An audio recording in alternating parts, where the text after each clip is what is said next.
Baik Bapak dan Ibu, kita mulai saja karena waktu juga semakin larut. Jadi ada baiknya kita mulai saja. Bismillahirrahmanirrahim. Assalamualaikum warahmatullahi wabarakatuh. Waalaikumsalam warahmatullahi wabarakatuh. Alhamdulillah rabbil alamin. Wassalatu wassalamu ala rasulihil amin. Sayyidina wa habibina wa syafi'ina wa qudwatina Muhammadin wa ala alihi wa sahbihi ajma'in, amma ba'd. Fasubhanaka la ilma lana illa ma 'allamtana innaka antal alimul hakim. Allahumma 'allimna ma yanfa'una wanfa'na bima 'allamtana warzuqna fahma. Rabbi shrah li sadri wa yassir li amri wahlul 'uqdatam min lisani yafqahu qawli. Tentu pertama-tama mari kita bersama-sama menyampaikan puji syukur kita kepada Allah Subhanahu wa taala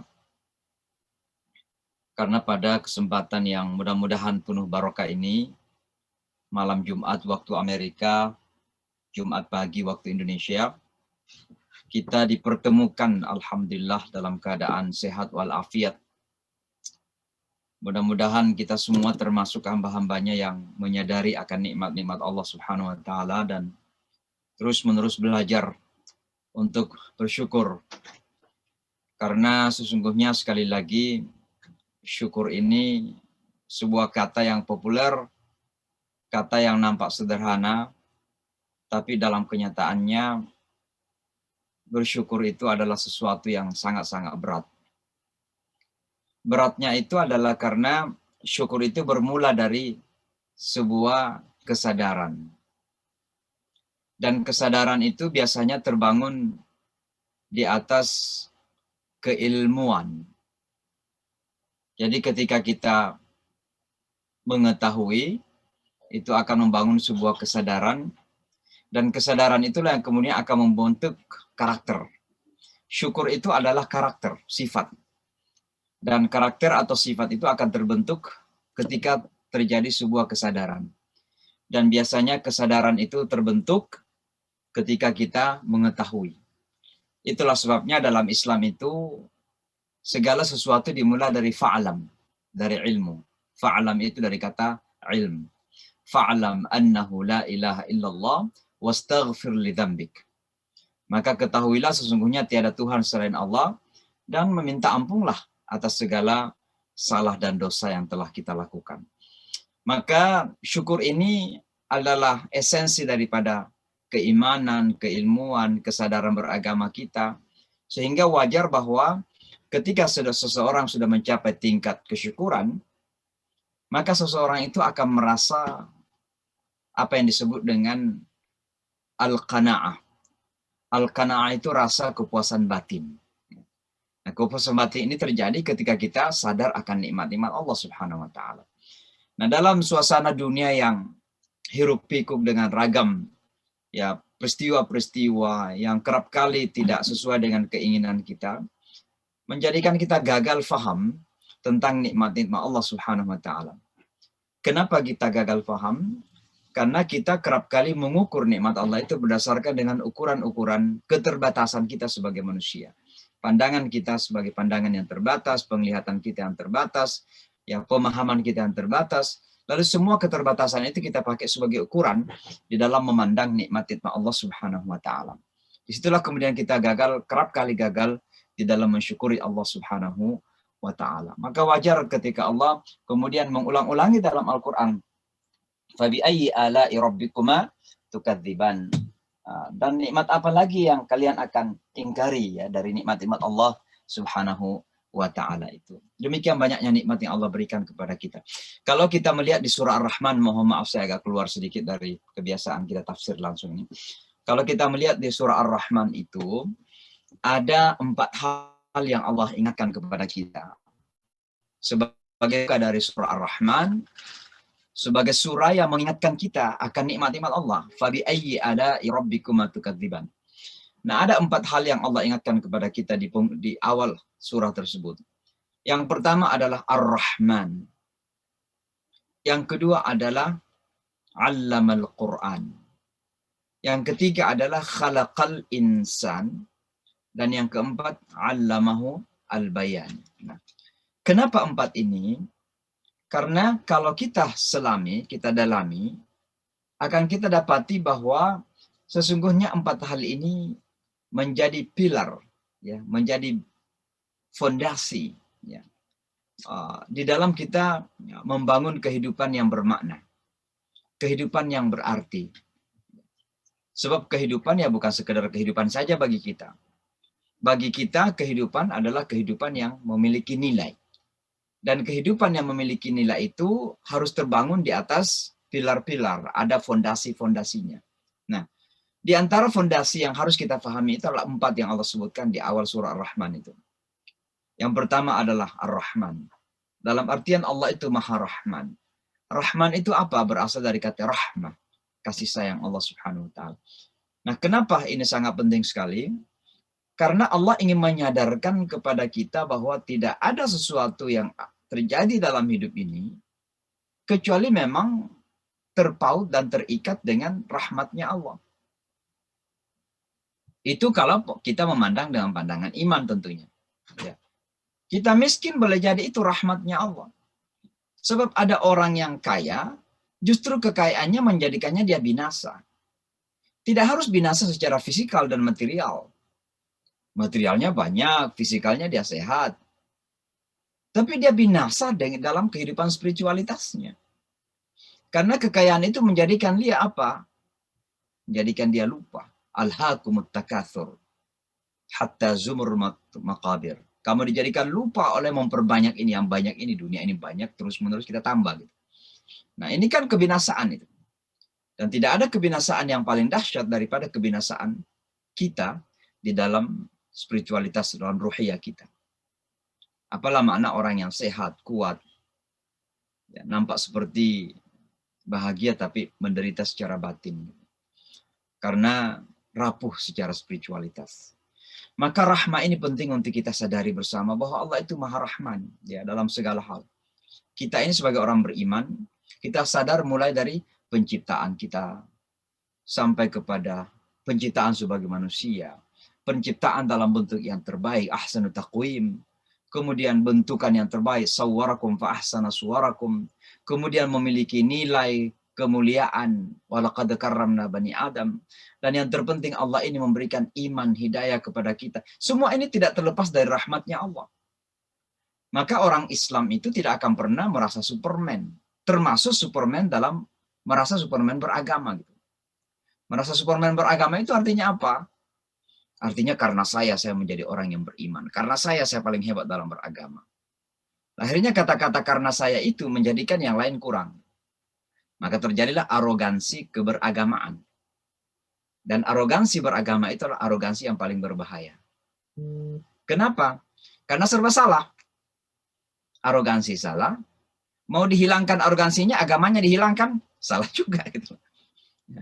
Jadi ada orang yang merasa semakin beragama, semakin arogan. Ini berbahaya sekali. Karena terjadi self-kontra.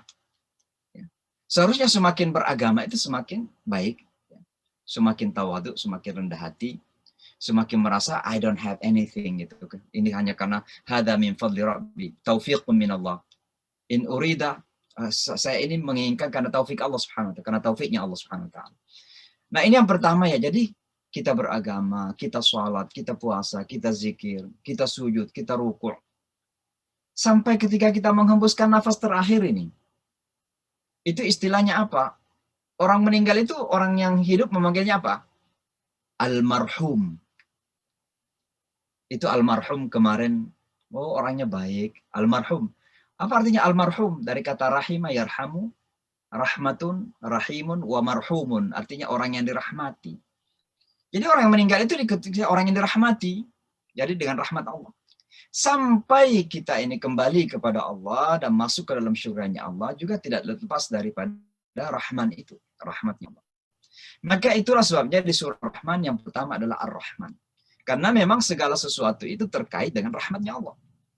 Yang pertama. Yang kedua, Allah mengingatkan kita 'allamahul Qur'an. Ya Allah. Kenapa Quran? Karena rahmat Allah tidak akan tercapai kecuali dengan hidayah Allah. Tidak ada orang yang akan mendapatkan rahmatnya kecuali dengan Al-Quran, dengan hidayahnya Allah. Ya, maka Al-Quran itu adalah bentuk rahmah yang tertinggi. Nah yang ketiga, khalaqal insan. Allah menciptakan manusia. Kenapa secara khusus single out disebutkan secara khusus khalaqal insan, penciptaan manusia? Karena tidak ada penciptaan yang sebanding dengan penciptaan manusia. Baik secara fisik maupun non-fisik. Manusia ini memiliki penciptaan yang sangat-sangat dahsyat, luar biasa. Lengkap, luar biasa. Sangat paripurna. Sangat teliti, luar biasa. Nah, ini para ahli biologi kita yang biasa belajar tentang fisik manusia misalnya. Belajar tentang otak saja itu berapa ribu, ya, berapa juta nerve. Ya. Saya nggak tahu apa bahasanya nerve itu. Yang menghubungkan sampai terjadi anyam menganyam, kemudian bisa sadar mengetahui kenapa ketika mata melihat sesuatu, tiba-tiba kemudian akal kita langsung terpikir, oh itu merah gitu loh. Yang memutuskan merah. Gitu.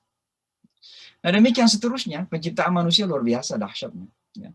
Lalu yang terakhir itu Allamahul Bayan. Ya. Mengajarkan Al-Bayan. Al-Bayan itu translationnya, terjemahnya macam-macam. Ada yang menerjemahkan dengan komunikasi, ada yang menerjemahkan dengan bahasa, macam-macam lah. Ya, ada yang menerjemahkan dengan penjelasan. Ya, tapi intinya adalah kemampuan berekspresi itu adalah bentuk kenikmatan yang luar biasa. Semua makhluk Allah punya ekspresi masing-masing. Ya. Itu apa namanya? Semut-semut yang berada di tengah hutan itu mereka saling berekspresi juga. Dan kita masih ingat bagaimana Sulaiman alaihissalam dalam Al-Quran kan. Tapi cara berekspresi mereka ya begitulah gitu. Nah kita ini beda ekspresi kita. Ya. Kita mau berekspresi dengan berteriak, kita mau berekspresi dengan rasa, kita mau berekspresi dengan macam-macam yang Allah berikan kepada kita. Luar biasa ini Al-Bayan yang kita miliki.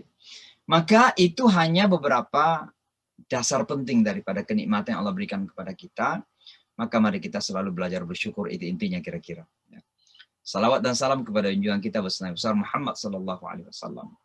Mudah-mudahan kita semua bersama-sama dengan beliau di surganya nanti mendapatkan syafaatnya Rasulullah sallallahu alaihi wasallam. Bapak dan Ibu, kita menyambung ya pembicaraan kita pada pertemuan yang lalu tentang kisah penyembelihan Al-Baqarah. Ya. Dan ini sambungan sebenarnya.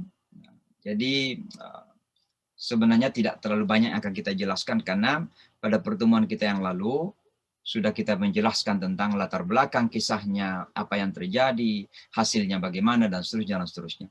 Cuma kita akan belajar beberapa hal lagi. Kita masuki pada ayat berapa ini? 69 ya. Saya akan membacakan seperti biasa, lalu kemudian meminta 2-3 orang untuk volunteer untuk membaca insyaallah. أعوذ بالله من الشيطان الرجيم بسم الله الرحمن الرحيم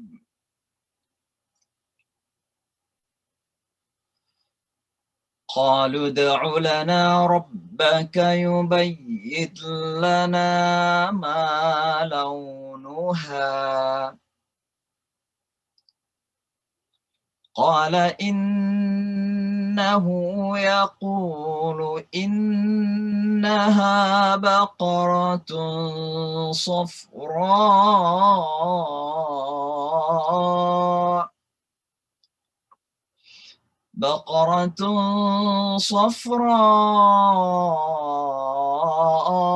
فاقع لونها تسر الناظرين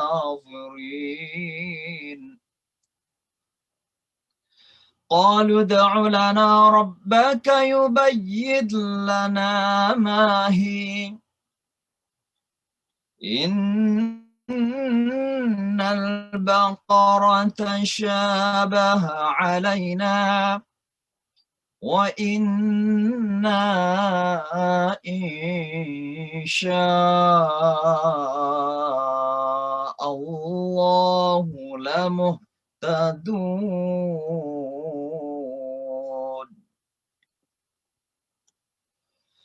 قال إنه يقول إنها بقرة لا ذلول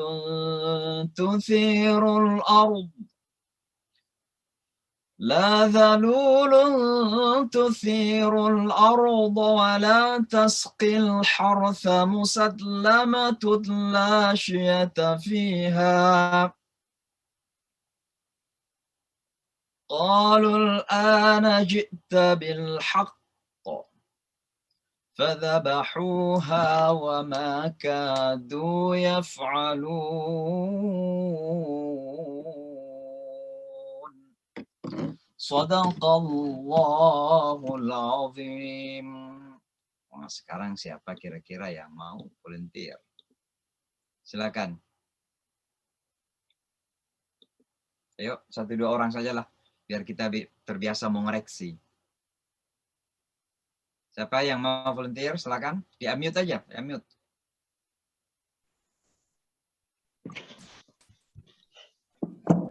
A'udzu billahi minasyaitonir rajim. Bismillahirrahmanirrahim. Qalu da'u lana rabbaka yubayyin lana ma launuha. Qala innahu yaqulu innaha baqaratun safra. Jadi nanti kita akan belajar tajwidnya ya, tapi baqaratun ketemu dengan shad itu tanwin namanya, tun itu suara nun kan, suara nun mati. Ya, ketemu dengan shad itu namanya ikhfa. Jadi membacanya innaha baqaratun. Jadi yang nggak terlalu jelas tapi kayak dimasukkan gitu, samar-samar suara n-nya. Kayak gimana? Innaha baqaratun safra'u faqi'un launuha tasurrun nazirin. Qalu da'u lana rabbaka yubayyin lana ma hi innal baqarata shabaha alaina wa inna insya'allahu lamuhtadun. Qala innahu yaqulu innaha baqaratun la zalulun tuzirul ard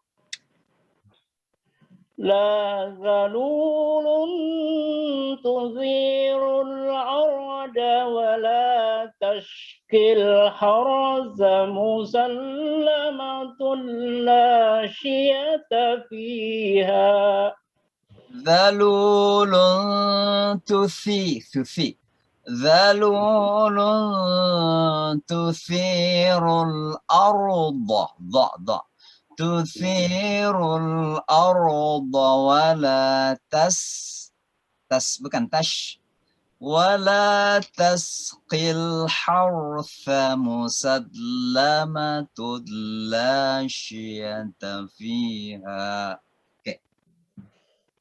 La zalulun tuzirul arda wa la الحرث مسلمة لا شية فيها قالوا الآن جئت بالحق فذبحوها وما كانوا يفعلون. Alhamdulillah. Sadaqallahul azim. Alhamdulillah. Alhamdulillah. Satu lagi. Siapa kira-kira? Silakan. Saya Ustaz. Ya, bismillah. Nema. Ya. Bismillahirrahmanirrahim. Qalu ud'u lana rabbaka yubayyin lana ma launuha. Qala innahu yaqulu innaha baqaratus shafra'u faqih. Baqaratun safra. إنها بقرة صفراء فاقع لونها تسر الناظرين قالوا ادع لنا ربك يبين لنا ما هي إن البقرة شابه علينا وإنا إن شاء الله لمهتدون قال إنه يقول إنها بقرة لا ذلول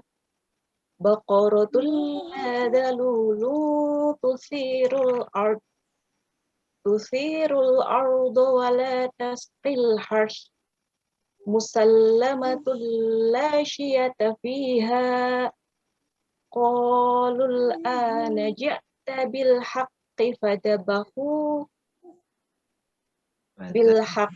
فذبحوها وما كادوا يفعلون. Sadaqallahul azim. Terima kasih, Mbak Nema. Sekarang, jadi dari 3 ayat ini huruf-huruf yang sering kita hafalkan sebagai orang Indonesia ya. Lidah kita perlu dilatih ya dengan huruf-huruf ini. Yang pertama ain, ha, shad. Saya pakai apa namanya? Pakai huruf fathah saja. A, ha, sa, dha, dha, tha, dha, ha, sya. Ya. Coba kita lihat misalnya qalu da'u ya. Qalu da'u lana rabbaka yubayyin lana ma launuha. Qala qaf. Qala innahu yaqulu innaha baqaratun safra. بقرة صفراء فاقع لونها تسر الناظرين ناظرين قالوا دعوا لنا ربك يبين لنا ما هي. Kalau berhenti ya, mahi, ianya jadi mati. Innal baqarata syabaha alaina wa inna insya Allah lamuhtadun. Qala innahu yaqulu innaha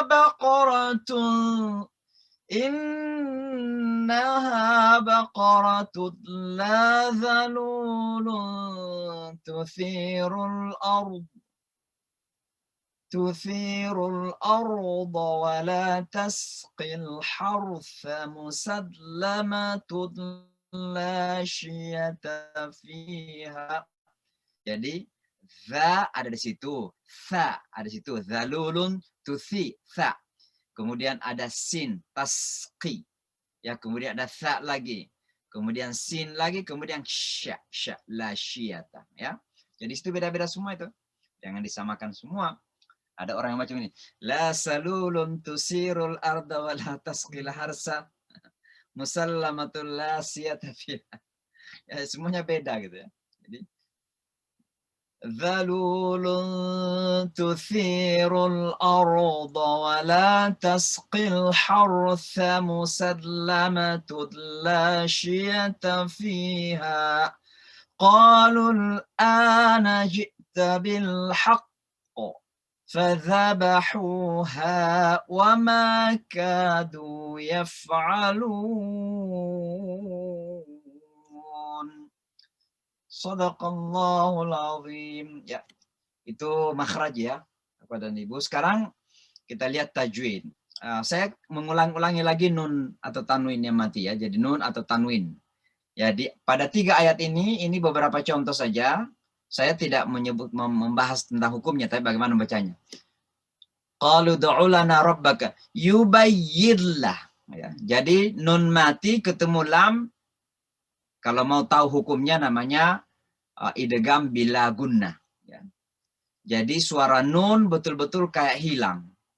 Jadi suara nun langsung masuk ke dalam lam. Yubayyillah, yubayyillah, yubayyillah. Ya. Nah itu. Jadi qalu du'u lana rabbaka yubayyillana, yubayyillana. Ya. Yang kedua, innaha yaqulu innaha baqaratun saf. Ya, tun ini kan tanwin ya, suara nun. Ketemu dengan shad, itu namanya ikhfa hukumnya. Ikhfa itu bagaimana? Ya samar-samar. Jadi antara menyebutkan nun dan tidak. Baqaratun safra. Ya. Ya, itu yang kedua ya. Kemudian yang ketiga, faqi'ud launuha. Ini tanwin, suara nun ketemu dengan lam. Tanwin namanya. Faqi'udlah, faqi'ullah. Ya, jadi idgham bila gunnah. Dimasukkan tanpa didengunkan. Ya. Faqi'ud launuha tasurrun nadhirin. Ya. Kemudian di sini ada nun mati ketemu sya. Wa inna insya'allah. Insyaallah ya. Ya jangan kalau ngomong lalu kemudian dilakukan juga, nggak perlu. Insyaallah. Kita ketemu besok ya. Insyaallah. Nggak perlu, ini hanya untuk baca Quran saja ya. Tapi jadi nun mati ketemu dengan shim itu namanya ikhfa. Ya bisa. Insyaallah ya. Kemudian ada tanwin lagi, baqaratun ketemu la. Itu idgham bila gunnah lagi ya. Baqaratullah. Ya. Kemudian ada gunnah. Zalulun ketemu ta. Itu namanya ikhfa lagi. Zalulun tuthirul arda. Ya. Lalu yang terakhir, musallamatullah. Ini tanwin.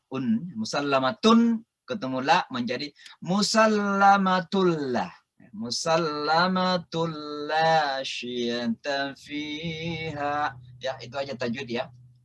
Mudah-mudahan kalau kita baca minimal 3 ayat ini, kita sudah benar di dalam membacakan tajwidnya. Ya. Sekarang arti kata yang pertama, ini sudah kering kita ulang-ulangi semuanya sebenarnya, tapi mudah-mudahan semakin kita ulangi semakin ingat di kepala. Qalu, mereka berkata. Ud'u. Ya. Ud'u lana. Sebenarnya nggak ada wawu jamaah di situ itu, ya. Ud'u. Karena untuk Musa saja. Jadi bukan ud'u tapi ud'u lana. Qalu ud'u lana, ya, nggak ada wawu dan hamzah di situ, maaf. Ud'u berdoalah. Ud'u juga bisa berarti ajak, dakwah. Dakwah kan ada dakwah. Ud'u ila sabili rabbika kan? Jadi pendengar, ud'u ila sabili rabbika itu artinya ajaklah atau panggillah atau undang. Undangan dalam bahasa Arab juga dakwah namanya. Ya, undangan. indi da'wa al-asya. Saya ada undangan makan malam. Ya, da'watul asya. Ana indi da'wa lil asya. Saya ada undangan makan malam. Jadi ud'u, berdoa, panggillah, ajaklah, ya. Itu artinya dari kata ud'u, dari kata da'wa. Kemudian lana, bagi kami, rabbaka, Tuhanmu, yubayyin, dia jelaskan, yubayyin, dia jelaskan. Yang penjelasan, bayan, ya.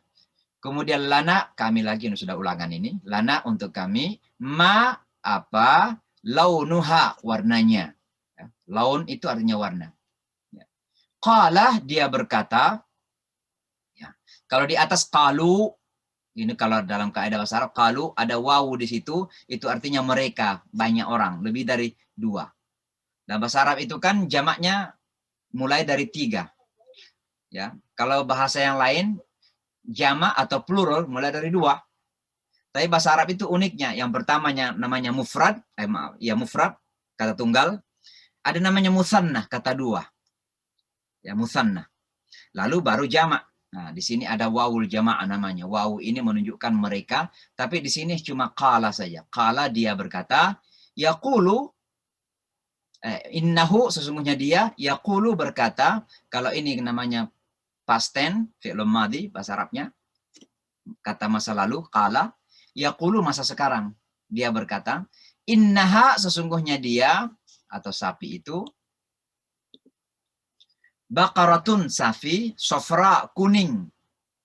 Ya, sofra, kuning. Ya. Ini sebenarnya kalau sudah belajar kaidah bahasa Arab, sofra ini menunjukkan, ini kata sifat dari sesuatu yang betina sifatnya. Ya. Jadi kalau misalnya laki-laki kuning, ya bukan rajulun sofra, tapi rajulun asfar. Ya, itu kaidah. Tapi kita nggak belajar bahasa Arab, hanya menerjemahkan saja. Sofra artinya kuning. Faqi'un, faqi'un, tajam atau tua, kuning tua atau kuning yang tajam gitu. Ya. Faqi'. Launuha, warnanya, tasurru, ya, tasurru, menyenangkan, bisa juga menggembirakan. Tasurru. Ya. Masrurun, orang yang gembira. An-nazirin, nazarah, artinya melihat. Nazirin, orang-orang yang melihat. Jadi menggembirakan atau menyenangkan orang-orang yang melihat. Maksudnya sapi tersebut. Lalu saya tidak menerjemahkan lagi beberapa kata. Qala ud'u lan rabbaka lana mahiya innal baqara, sesungguhnya sapi betina itu tasyabaha, mirip. Jadi mirip-mirip kira-kira. Jadi mereka mengatakan, waduh susah betul menentukan yang mana mirip-mirip, semua sapi itu kira-kira begitulah. Tasyabaha alaina, mirip bagi kami. Wa inna, dan sesungguhnya kami, insya Allah, 2 kali insya Allahnya berulang, insya Allah la muhtadun, pasti mendapat hidayah atau pasti akan mendapat petunjuk. Artinya mendapat penjelasan tentang sapi yang mereka cari itu.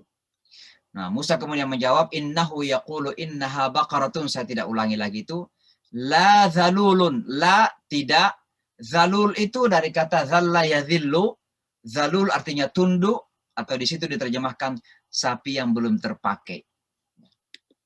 Sapi yang belum terpakai, belum ditundukkan. Ya. Tuthiru, membajak, al-ardah, bumi atau tanah, wala, dan tidak, taski, menyiram. Ya, taski itu artinya menyiram. Al-hartha, tanaman. Musallamatun, itu artinya selamat, artinya sempurna. La syiyata, tidak punya cacat, ya, tiada cacat. Ya. Fiha, padanya. Qalu, mereka berkata, al-ana, sekarang, jikta, kamu telah menghadirkan, bil haqqi, kebenaran, atau dengan kebenaran. Fadzabahuha, maka mereka menyembelihnya, wa makadu, dan mereka hampir, yaf'alun, melakukannya, atau mereka hampir, terjemahan sebenarnya hampir tidak melakukan, tapi di situ disebutkan, wa makadu yaf'alun, hampir mereka melakukannya. Ya, tapi sebenarnya hampir mereka tidak melakukannya. Jadi itulah kira-kira terjemahan kata per kata dari 3 ayat tersebut. Sekali lagi, mudah-mudahan dengan mengingat kata-kata ini, ketika kita membaca minimal pada 3 ayat ini, walaupun tanpa terjemahan kita sudah bisa ada bayangan. Oh, itu maunya Allah, ini maksudnya Allah ya, pada ayat tersebut. Baik, kita masuki tafsir singkat ya. Jadi ini masih lanjutan dari cerita ketika Bani Israel diperintah untuk menyembelih sapi. Pada pertemuan yang lalu telah disampaikan tentang kenapa mereka disuruh menyembelih sapi. Yang sebenarnya latar belakang atau penyebab mereka disuruh menyembelih sapi itu nanti ada pada ayat 72. Jadi ceritanya dulu disebutkan, baru disebutkan penyebabnya. Nah, kenapa? Karena sekali lagi Allah ingin menyampaikan kepada kita bahwa Al-Quran ini bukan buku sejarah. Bukan buku sejarah. Tapi buku hidayah, buku petunjuk. Sejarah itu disebutkan sekedar untuk menjadi jalan untuk mendapatkan petunjuk. Maka jangan kita pernah bermimpi bahwa sejarah dalam Al-Quran itu kronologisnya berurutan. Misalnya kalau di Bible kan jelas, misalnya dari penciptaan. Ya, kalau Bani Israel kemudian ada namanya Exodus, masa mereka keluar dari Mesir. Ya, sampai mereka macam-macam lah. Jadi berurutan itu sejarah. Kenapa? Karena kitab suci mereka itu memang tulisan sejarah gitu. Ya. Tapi Al-Quran bukan buku sejarah. Al-Quran adalah hudan linnas, buku hidayah. Dzalikal kitabu la raiba fihi hudal lil muttaqin. Ya.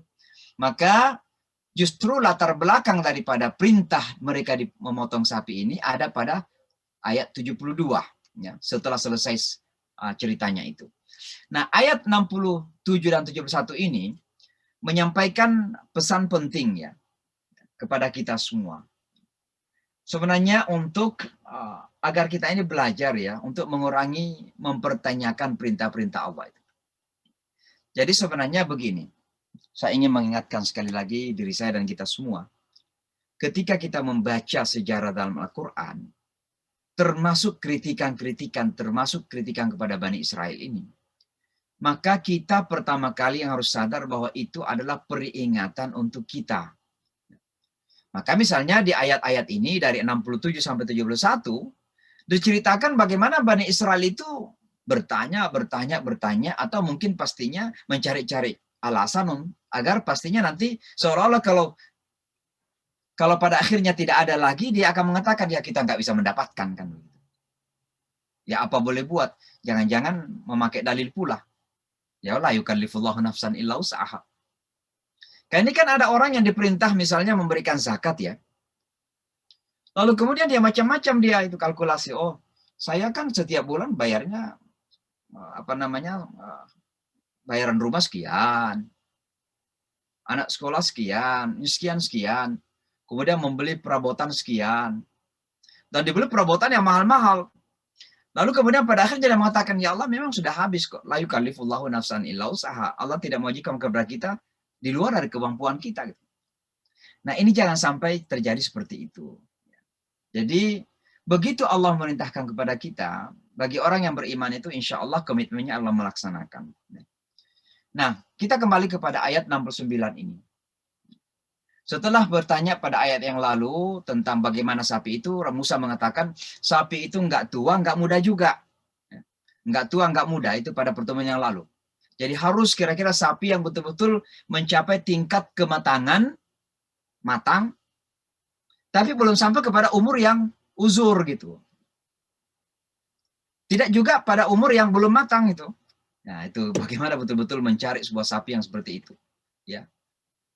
Nah itu pada pertemuan yang lalu. Nah pada ayat 69 ini, mereka masih bertanya lagi.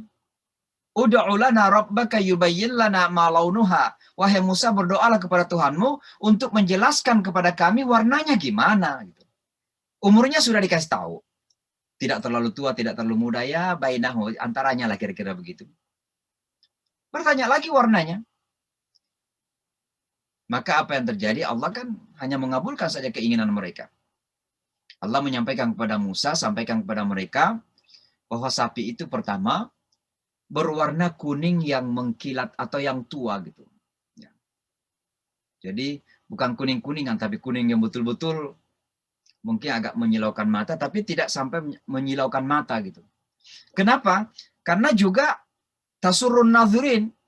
Memang warna kuningnya yang agak pekat, yang agak sudah tua, agak tua begitu, Tapi pada saat yang sama tidak boleh menyilaukan mata. Kan ada kuning kalau kita melihat mata kita silau.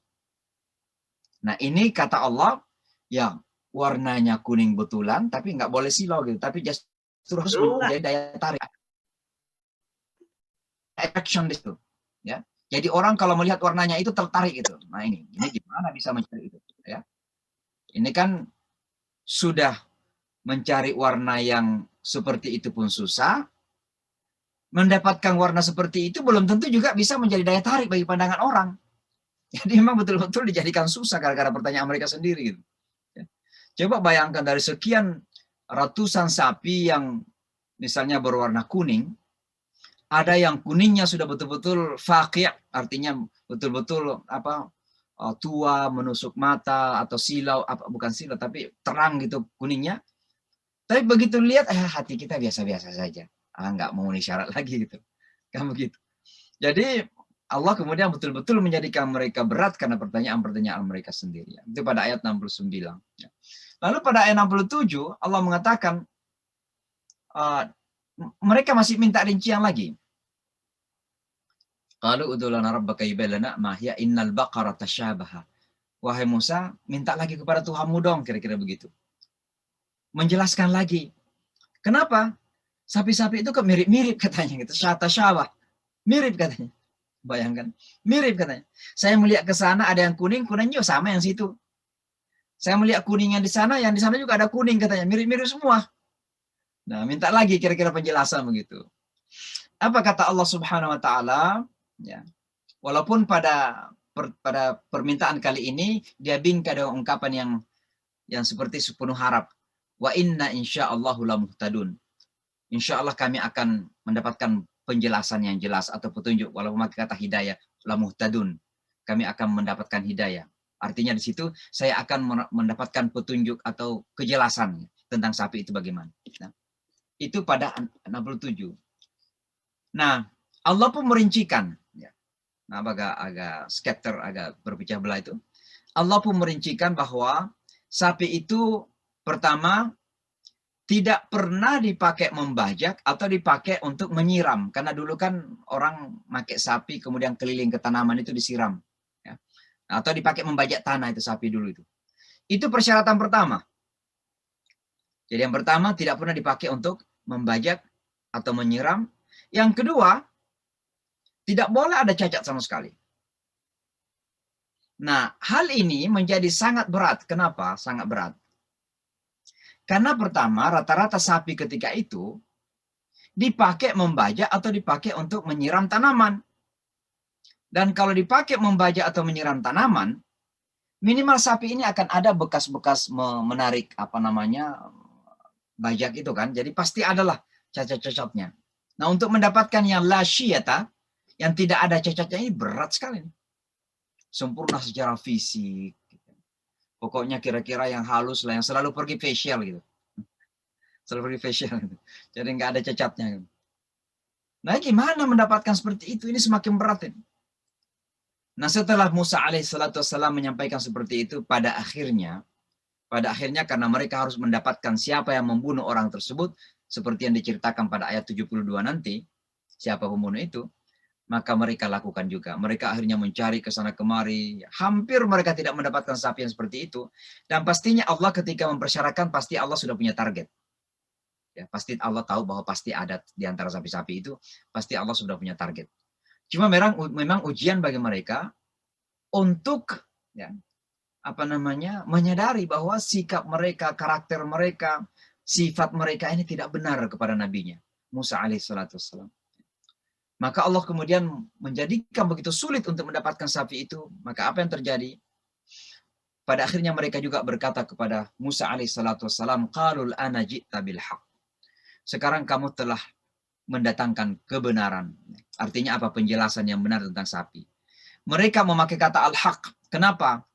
Sebenarnya ini ekspresi bahwa begitu detail, begitu rinci penjelasan Allah kepada mereka tentang sapi yang dicari itu, seolah-olah sebuah kebenaran mutlak yang bernama hidayah, kebenaran. Ya. Jadi kebenaran itu pasti adanya gitu. Nah, setelah mereka betul-betul yakin bahwa sapi yang dicari itu adalah pasti adanya, maka mereka kemudian mengakui bahwa itu adalah hak. Karena memang yang datang dari Allah itu adalah al-haq, kebenaran. Ya. Maka mereka mengatakan, qalu al-ana ji'ta bil haq. Sekarang kamu sudah menghadirkan kebenaran, wahai Musa. Karena rinciannya sudah ada. Umurnya jelas, warnanya jelas, sifat fisiknya jelas, tidak ada cacat sama sekali, tidak pernah dipakai. Jadi jelas semuanya, maka mereka mengistilahkan itu adalah kebenaran yang datang dari Allah Subhanahu wa taala. Fadzabahuha wa ma kadu yaf'alun. Mereka pun pada akhirnya memotong sapi itu, tapi hampir-hampir saja mereka tidak bisa melakukan itu. Nah, itulah kira-kira tafsiran dari ayat-ayat ini tersebut ya. Karena ini singkat saja, karena pada pertemuan yang lalu sudah detail kita tafsirkan. Lalu saya menyampaikan beberapa poin penting saja dari ayat ini. Yang pertama, tentang pelajaran penting ini untuk kita semua ya. Sebelum kepada orang lain kita. Karena terkadang kita ketika kita membaca kritikan kepada Bani Israel, otak kita ini selalu berpikir itu mah Yahudi bukan untuk kita. Gitu. Saking tidak senangnya kita kepada orang, kita lupa bahwa pelajaran yang terpenting dari Quran untuk kita gitu. Bukan untuk orang lain. Jadi kalau ada kritikan kepada orang, yang harus kita lakukan itu adalah ini jangan sampai terjadi pada kita. Kita ikut dikritik gitu. Maka pelajaran penting dari cerita ini pertama adalah bahwa dalam menyikapi perintah Allah itu kita harus berserah diri. Atau dalam bahasa yang biasa kita dengarkan dari para ulama kita, sami'na wa ata'na. Kita dengarkan dan kita taati. Kalau memang kita sudah yakin itu perintah Allah dan Rasulnya. Orang beriman itu nggak pernah mengatakan kenapa begitu, kenapa begini. Kalau sudah jelas perintahnya itu dari Allah, lakukan. Sami'na wa ata'na. Kenapa? Karena itu memang esensi berislam. Ya, bahwa Islam itu istislam, berserah diri sepenuhnya kepada Allah. Baik pada tataran akidah iman kita, maupun pada tataran praktek tentang amaliyah kita, amal kita. Ya. Jadi kita nggak pernah akan mempertanyakan lagi kalau sudah jelas itu perintah Allah Subhanahu wa ta'ala. Jadi jangan sampai kemudian kita merasa kita ini pintar, kita ini intelijen, kita ini smart, hebat, lalu kemudian kita cenderung mempertanyakan perintah yang sudah jelas dari Allah. Allah mengatakan atuz zakah. Lalu kita mengatakan, aduh kita hidup di New York ini kan, di sini ada Wall Street ini. Kita harus bersaing dong dengan mereka yang kapitalis. Apa Allah tidak menginginkan kita menjadi orang yang kaya seperti Bill Gates misalnya kan? Dengan berpikir mengeluarkan itu. Ini kan pertanyaan-pertanyaan seperti ini sudah merupakan karakter Bani Israel itu. Karena Bani Israel seperti itu.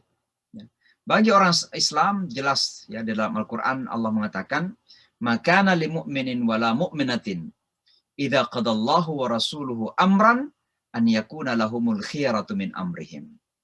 Tidak pantas bagi orang beriman laki maupun perempuan kalau Allah dan Rasulnya sudah putuskan tentang sebuah permasalahan, apakah itu perintah, apakah itu larangan, lalu dia mengatakan gimana ya kalau menurut saya sih yang baik untuk begini gitu.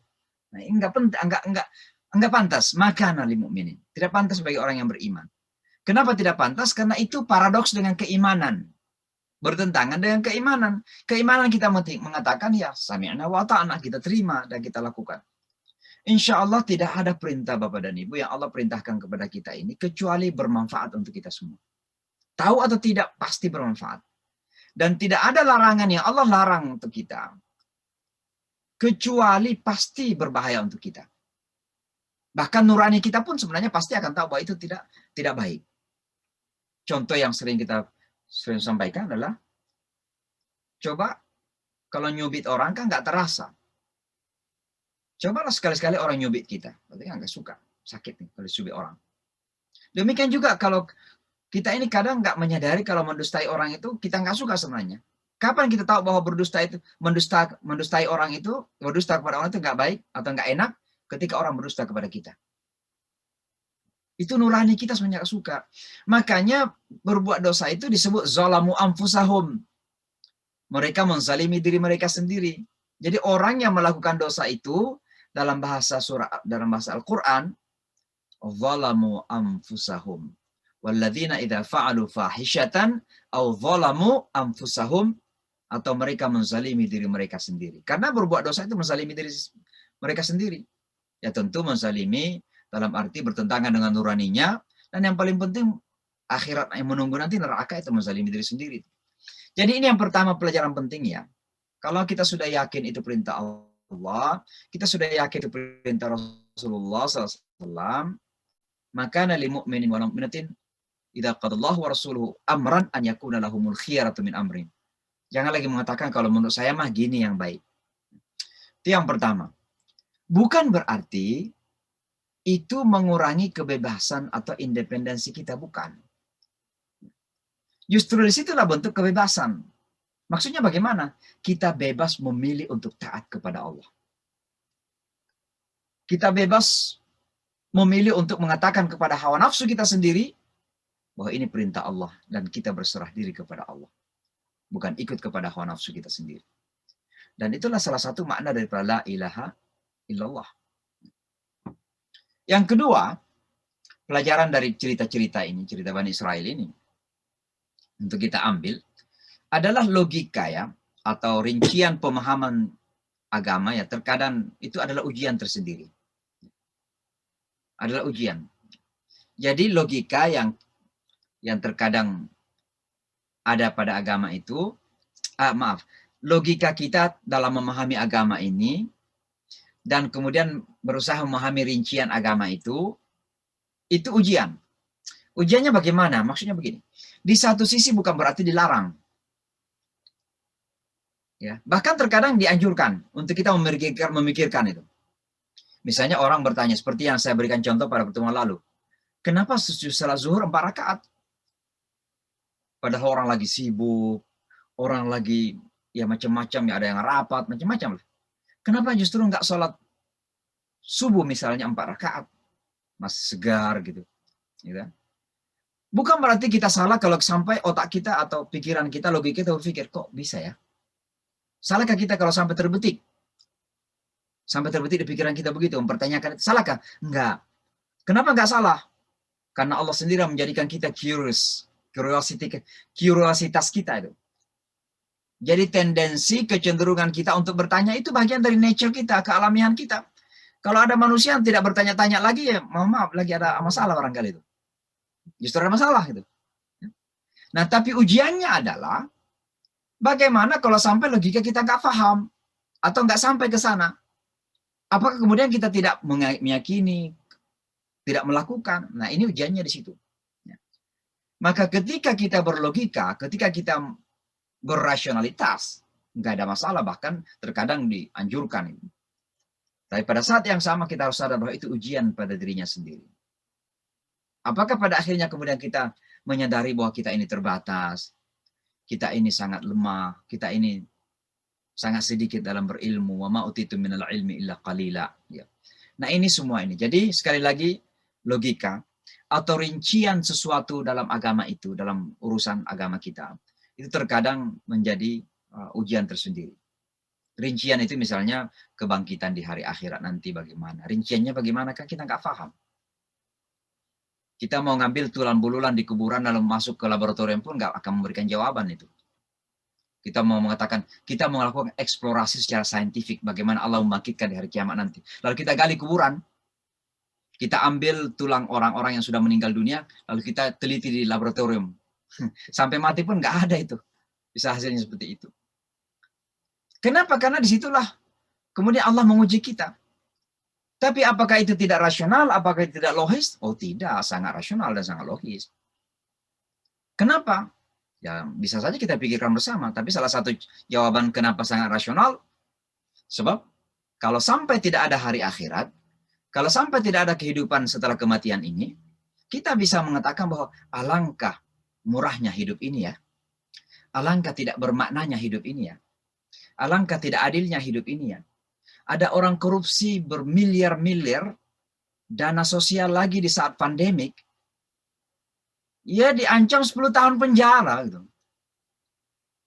Ada orang yang nenek-nenek mengambil ubi kayu di kebunnya orang, dihukum pula nenek-nenek itu. Coba bayangkan. Ada nenek-nenek dituntut sama anaknya sendiri, dihukum pula nenek itu. Itu hukum dunia gitu. Nah, kalau seandainya tidak ada pertanggungjawaban somewhere sometime, ada satu masa, ada satu tempat di mana pertanggungjawaban pasti, keadilan pasti akan ditegakkan. Alangkah tidak masuknya akal tentang kehidupan kita ini. Kenapa kita nggak perampok saja bang? Kalau kita punya kekuatan, polisi pun bisa kita kontrol. Kan begitu. Tapi ada satu hari di mana manusia ini tidak punya apa-apa, Maliki Yaumiddin. Itulah Allah Subhanahu wa taala. Itulah hari akhirat. Maka kebangkitan hari akhirat sangat logis, tapi akal kita enggak akan paham secara rinci gitu. Maka sekali lagi jangan pergi ke laboratorium itu ambil tulangnya orang lalu meneliti gimana dia bangkitkan nanti. Itu kedua yang kita ambil pelajaran dari sini. Yang ketiga adalah kalau kita melihat bagaimana karakter Bani Israel itu penggambaran dari hatinya. Bagaimana tidak pernah serius, bagaimana dia selalu mempermainkan. Itu gambaran, itu suasana hati sebenarnya. Nah, jadi situasi hati manusia itu nampak pada karakternya. Nah, kalau kita melihat bagaimana karakter Bani Israel, ya itulah keadaan hatinya, itulah keadaan imannya itu. Berbeda dengan Abu Bakar, bagaimana Abu Bakar radhiyallahu anhu ketika di dalam gua Thur. Kalau kita ke Mekah, kita pergi ziarah di gua Thur, di saat akan berhijrah bersama Nabi. Bagaimana Abu Bakar radhiyallahu anhu meneteskan air mata. Tapi Allah mempersaksikan dalam Al-Quran. Abu Bakar meneteskan air mata bukan karena takut akan bahaya pada dirinya sendiri. Tapi beliau justru khawatir akan bahaya yang akan menimpa Rasulullah SAW. Menggambarkan suasana batin, suasana hati yang begitu cinta kepada baginda Rasulullah SAW. Abu Bakar radhiyallahu anhu. Dan beliau itu lebih muda dari Rasulullah SAW. Walaupun pada akhirnya kemudian beliau menjadi mertuanya Rasulullah SAW. Jadi suasana hati, suasana batin. Ya. Inilah penggambaran ketika Bani Israel disuruh melakukan sesuatu, lalu kemudian berusaha untuk melarikan diri sana sini.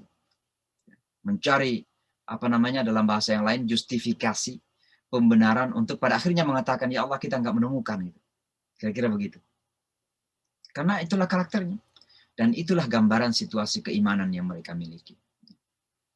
Lalu yang terakhir, kisah ini juga menjadi pelajaran penting bagi umat ini, agar dalam berislam penuh kesungguhan, ini udah ulangan, kita udah sampaikan pada lalu, dan komitmen. Jadi kesungguhan, satu, penuh kesungguhan dan komitmen.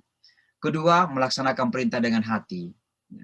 Jadi dahulukan hati dalam melaksanakan perintah Allah itu. Bukan berarti akal nggak ikut, enggak. Akal boleh ikut.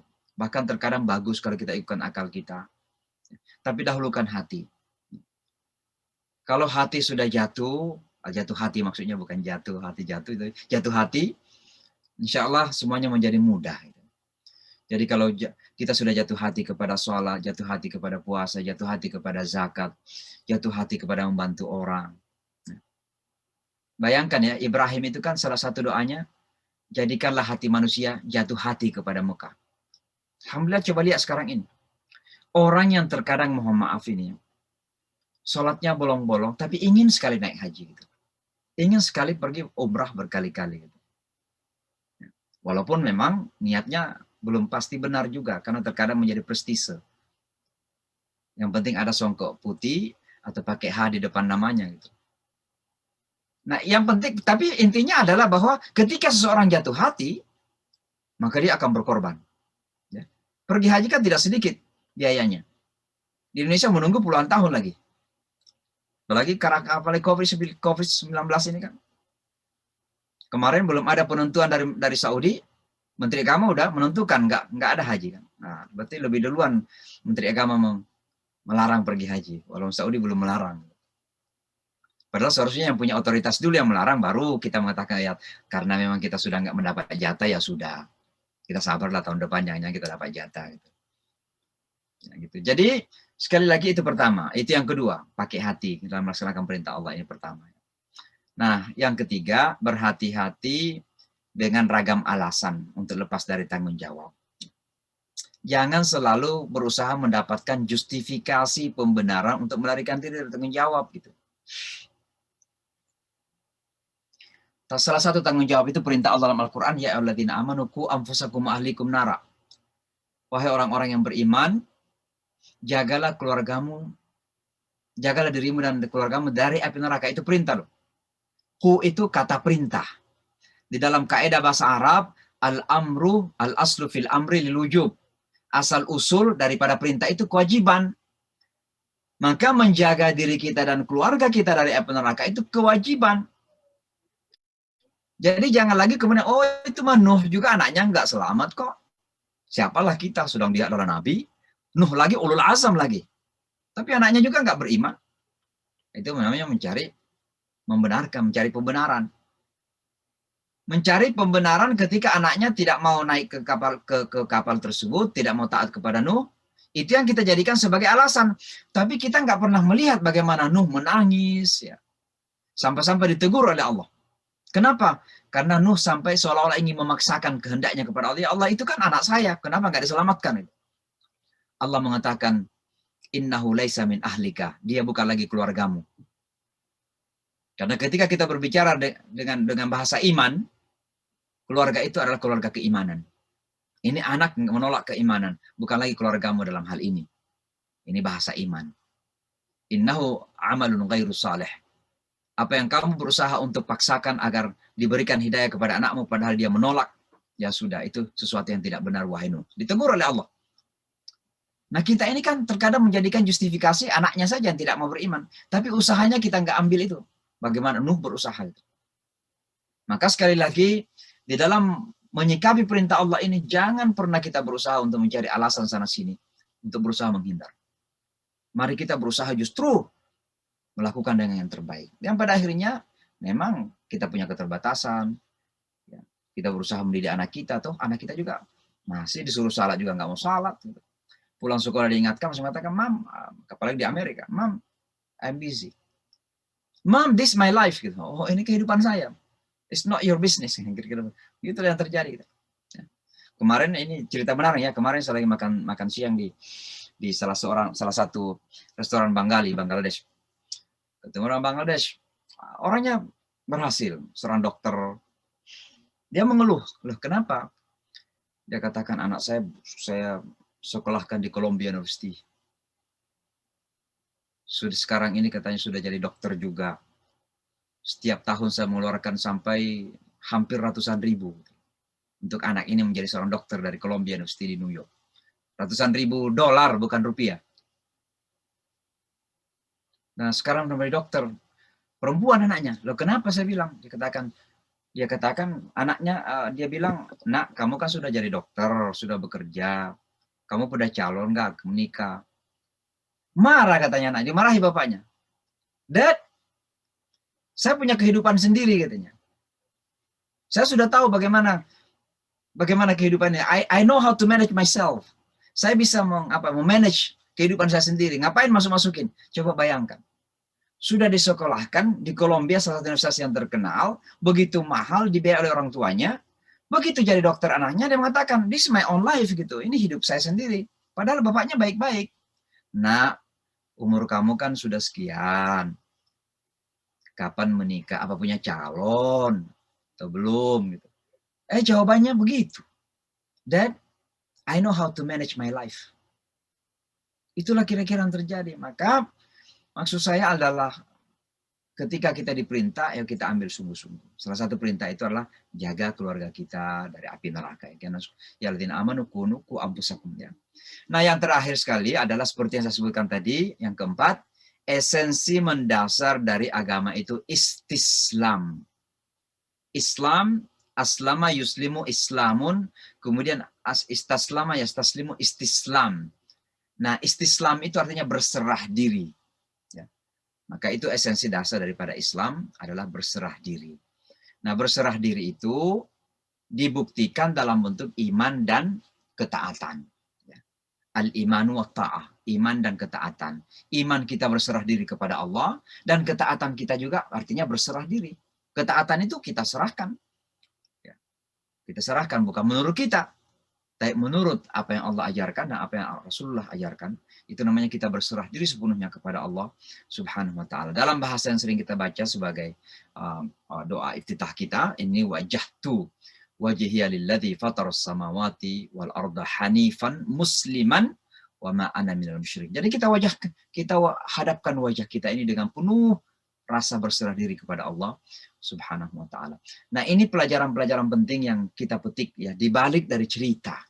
Karena sekali lagi kita membaca cerita ini, kita membaca kisah ini, tapi kita nggak memikirkan pelajaran-pelajaran apa yang kita harus ambil dari ayat-ayat yang menceritakan tentang Bani Israel, tentang cerita di namanya pemotongan sapi ini.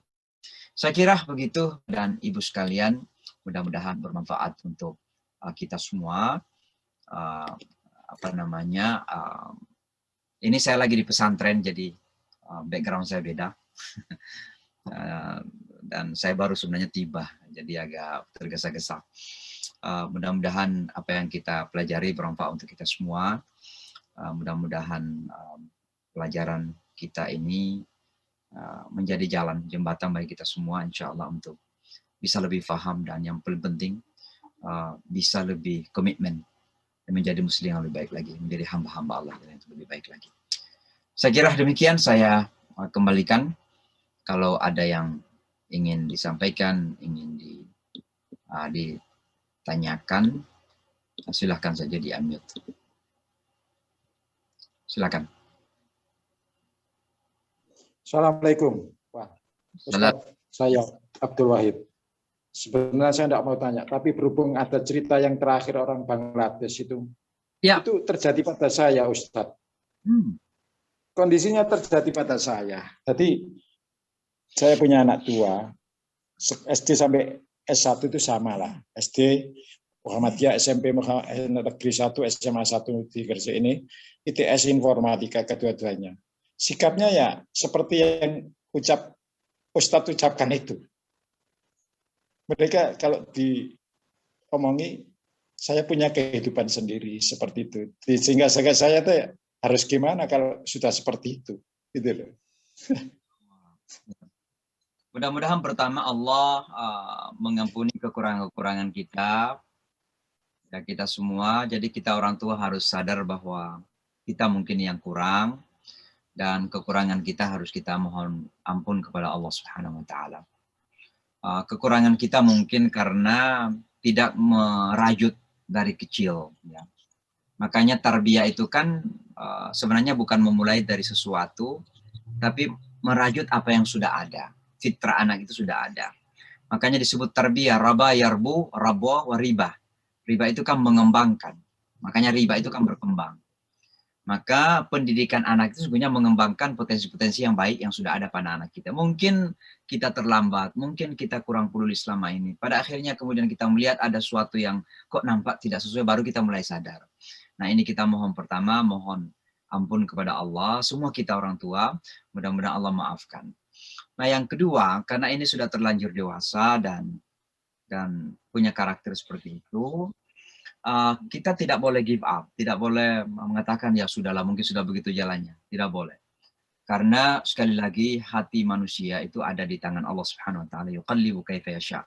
Allah membolak-balik hati manusia. Jangankan anak-anak kita, ya, non-muslim saja kok bisa dapat hidayah, apalagi anak kita. Maka selalu ada hope, ada harapan seperti itu. Nah, apa yang harus kita lakukan? Tentu mungkin bisa dicari kesempatan, momen yang tepat untuk bisa bicara kepada anak tersebut. Apakah itu mungkin di saat berdua dari hati ke hati, atau mungkin tiba-tiba saja dia dikejutkan. Ini lagi sendiri di kamar, lagi ngapain nak, gitu kan. Kira-kira seolah-olah spoil bahasa Inggrisnya, dirayu, gitu, dijadikan lagi seperti anak kecil. Tentu tidak mau dijadikan anak kecil, tapi ya kira-kira rasa keorangtuaan kita begitu. Siapa tahu dengan itu hatinya menjadi ibah. Atau mungkin sebelum tidur datangin, lalu cerita waktu dia kecil gimana, diingatkan masa lalu dia. Intinya adalah mungkin dicari celah kesempatan, suasana batin yang berbeda, lalu kemudian menyampaikan apa yang ingin sampaikan. Tapi jangan selalu formal. Jangan official, formal kepada anak-anak kita. Karena terkadang kalau kita ingin formal, anak-anak kita ini merasa lebih berilmu terkadang. Merasa lebih tahu terkadang. Ya. Nah tentu, Ya itu. apalagi kami. Dia merasa lebih pintar dari orang tuanya. Seperti itu. Faktanya seperti itu. Kami yang di Amerika, ya, selain ada rasa bahwa mereka, wah masya Allah, American educated man, di Amerika, sekolah di Amerika dari taman kanak-kanak sampai taman universitas di Amerika gitu loh. Sudah ada bayangan bahwa oh this is American educated, sementara kita ini Makassar educated kan. Nah ini kan ada perasaan seperti itu. Belum lagi ada barrier bahasa gitu ya. Orang tua di Amerika ini bahasa Inggrisnya sehebat apapun ya bahasa Inggris Jawa, bahasa Inggris Sunda, bahasa Inggris Makassar gitu. Sementara anak ini kan American gitu. Jadi sometimes mereka bilang begini, I don't know what my dad says. Saya nggak tahu apa bapak saya bilang. Padahal bapaknya udah berusaha menjelaskan itu sejelas-jelasnya. Nah itu. Jadi saya kira itu yang pertama. Tentu yang terpenting berdoalah, doakan anak kita. Karena insya Allah Allah itu maha penyayang, maha pengasih. Nah, maka kita ikhlas saja, kita betul-betul dari hati yang paling dalam kita doakan anak kita. Mudah-mudahan Allah Subhanahu Wa Taala membalik hatinya kepada agama, kemudian menjaga hatinya dalam agama. Insya Allah. Jangan, saya ingin mengingatkan lagi. Jadi jangan mengatakan minimal kita mendoakan. Doa itu bukan minimal. Doa itu gong. Jadi mendoakan anak kita itu maksimal, bukan minimal. Jadi sering kita membalik ini. Ya minimal didoakan. Jangan diminimalis doa itu. Doa itu maksimal. Usaha kita ini minimal sebenarnya. Kenapa? Karena kita berusaha sehebat pun, kalau Allah tidak mengabulkan, tidak terjadi. Maka kita memang harus mendoakan anak kita. Maka kita lihat Al-Quran itu begitu banyak doa untuk anak kita. Rabbana hablana min azwajina, Rabbana waj'alna muqimis shalah. Semualah. Doa Ibrahim macam-macam di surah Al-Baqarah itu ya. Jadi doakanlah, mudah-mudahan Allah insya Allah memberikan yang terbaik. Silakan Ibu, siapa yang angkat tangan? Mbak Is. Bu Murni. Ya silakan Bu Murni, silakan. Nanti sebentar. Assalamualaikum Pak Ustadz. Iya tadi dari penjabaran yang telah Ustadz sampaikan bahwa Bani Israel itu banyak bertanya sehingga dia minta penjelasan tentang warna sapinya sehingga diberilah persyaratan warnanya. Kemudian yang tidak ada cacatnya dan juga istimewa gitu. Apakah sifat Bani Israel yang ada dulu ini Ustadz masih tercermin pada kaum yang ada sekarang ini? Itu apakah maksudnya sama nggak dengan bangsa Israel yang ada sekarang Pak Ustadz? Itu aja. Assalamualaikum warahmatullahi wabarakatuh. Warahmatullahi wabarakatuh. Jadi karakter manusia itu ada di setiap zaman, ya. Dan ada di tempat-tempat tertentu. Cerita ini pun juga kan tidak semuanya Bani Israel seperti itu dulu. Ini ada cerita yang terjadi. Ya. Maka kita jangan berjalisir ketika ada cerita sapi seperti ini, lalu di otak kita, kalau semua yang Yahudi begitulah kira-kira gitu. Enggak semuanya kok. Ya. Pada setiap komunitas itu ada yang berkarakter dan bersifat seperti itu, tapi ada juga yang baik-baik. Ya. Kenyataannya ada pengikut Musa yang baik-baik. Ya. Nah sekarang ini pun orang Yahudi ada juga yang baik. Saya tidak berbicara tentang akidah di sini ya. Saya berbicara tentang perilaku manusia. Ada di antara masyarakat Yahudi yang baik-baik saja. Bahkan ketika kami mendapat tantangan besar ketika Donald Trump menjadi presiden di Amerika, banyak masyarakat Yahudi justru membela kami. Itulah sebabnya Trump berusaha untuk mencari muka kepada orang Yahudi. Dalam bentuk apa? Mengakui Yerusalem sebagai ibu kotanya Israel. Karena di satu sisi, pengikut Donald Trump yang kebanyakan white supremacy, dan white supremacy itu pengikutnya Hitler. Ya, mereka orang putih yang sombong, yang angkuh, yang merasa paling hebat, itu anti-Yahudi juga. Kan Hitler kan membasmi Yahudi. Nah, jadi di satu sisi, pengikut Donald Trump ini anti-Yahudi, tapi di satu sisi nampak seperti Trump membela Yahudi. Kenapa? Karena mengakui Yerusalem sebagai ibu kota Israel. Kemudian memindahkan kedutaan Amerika ke Yerusalem. Nah, justru di zaman Donald Trump inilah ada beberapa kelompok Yahudi membela orang Islam. Kenapa? Karena mereka sadar bahwa orang Islam inilah sesungguhnya di saat-saat mereka terdesak dan tidak ada lagi jalan keluar, hanya orang Islam yang bisa memberikan perlindungan kepada mereka. Dan itu dalam sejarahnya kita bisa buktikan. Salah satu contoh yang sering saya sampaikan kepada orang-orang Yahudi di sini, coba Anda baca sejarah Holocaust dari Eropa. Holocaust. Ada satu negara mayoritas Muslim di Eropa ketika itu. Dari Inggris, Jerman, Austria, macam-macam negara Eropa. Ada satu negara di Eropa yang mayoritas beragama Islam. Negara apa itu? Sampai sekarang ini namanya Albania. Itu namanya Albania. Nah, negara ini adalah satu-satunya negara yang memberikan perlindungan kepada masyarakat Yahudi yang lari dari berbagai negara dan masuk ke Albania. Di Albania mereka dirubah namanya, diakui sebagai saudara, bahkan disembunyikan oleh orang-orang Islam. Coba lihat. Dan itu terbukti oleh sejarah. Nah, sekarang di Amerika ini ada film baru, ada movie film, namanya Besa. Jadi coba di Google, ada namanya film namanya Besa. Jadi Besa itu cerita bagaimana orang Islam Albani menyelamatkan Yahudi di Eropa. Nah, saya sampaikan kepada mereka di sini. Nah, Anda itu coba lihatlah kebaikan orang Islam gitu. Maka banyak juga di antara mereka kemudian sadar itu. Maka ketika Donald Trump ingin melarang Islam masuk Amerika, mereka justru ikut menentang kebijakan Donald Trump melarang orang Islam masuk Amerika. Namanya Muslim Ban ketika itu. Maka kembali kepada pertanyaan Ibu tadi, karakter manusia itu ya karakter.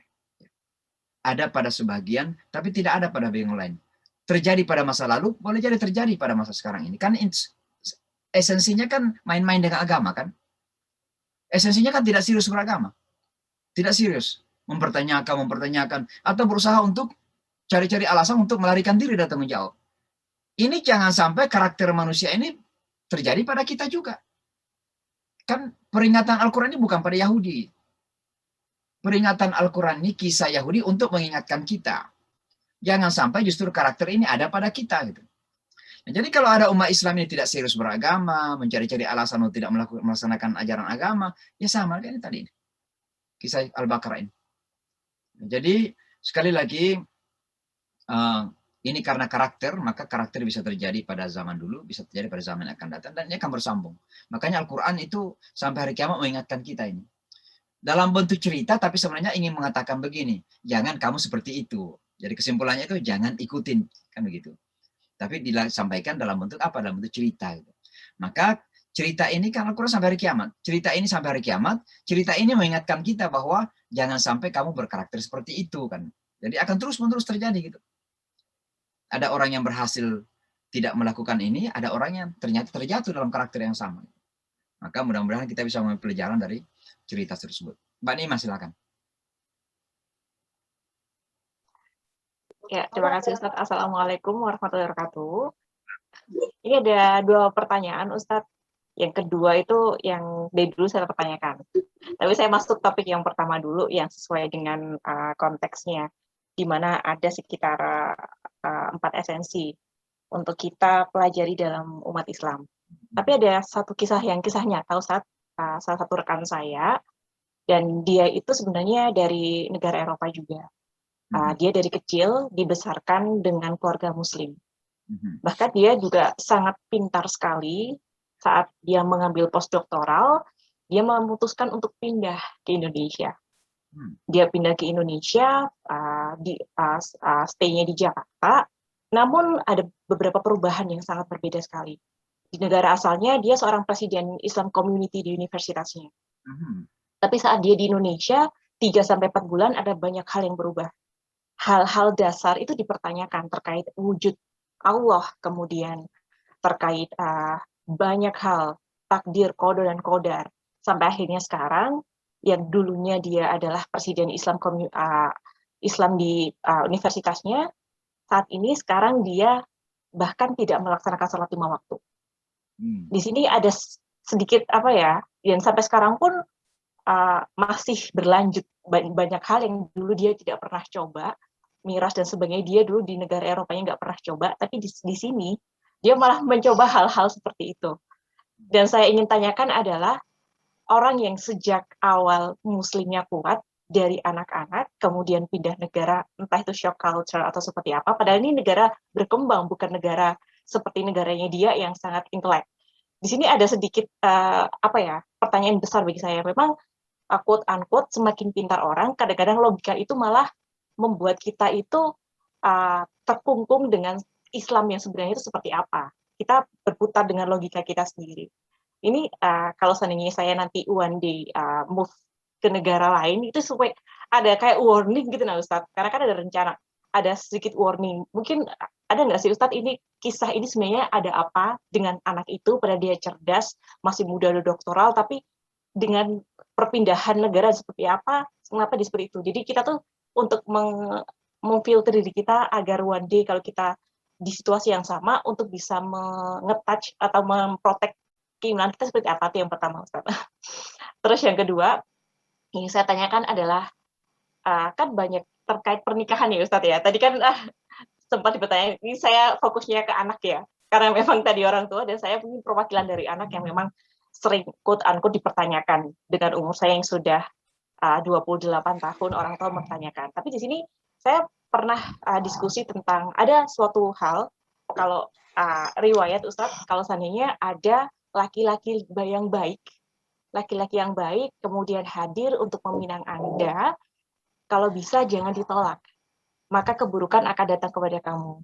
Namun di sisi lain, saya melihat ini tidak bisa kita lihat secara subjektif, tapi kita juga lihat dari objektif.